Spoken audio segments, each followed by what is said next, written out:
นี้จะว่ามินาซังวันนี้เราก็จะมาทำลุคบุ๊กเวอร์ชัน Youniqlo Girl เขาก็มีเซลล์แล้วก็มีคอลเลคชันใหม่มาก็คือเนซึโกะจังนั่นเองเราไปซื้อช้าอันนี้ความผิดเราเองแหละคือเขาขายดีมากเลยคอลเลคชันนี้เราก็เลยได้เสื้อลายเนซึโกะมาตัวหนึ่งแล้วก็มี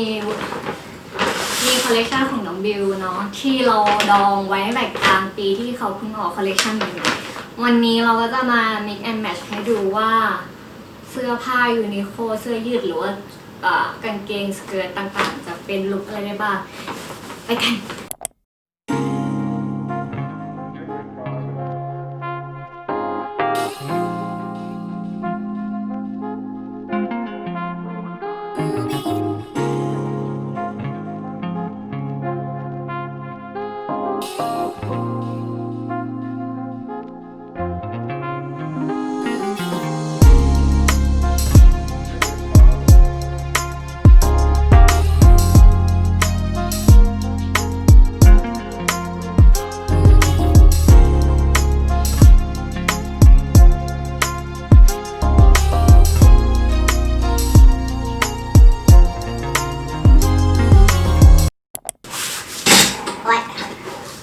นี่ก็คือสิ่งที่เราไปเหมามา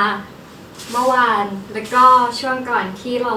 ช็อปออนไลน์ไปเขามีโปรโมชั่นเนาะลดราคาสายเซลล์อย่างเราจะพลาดได้ยังไงโอเค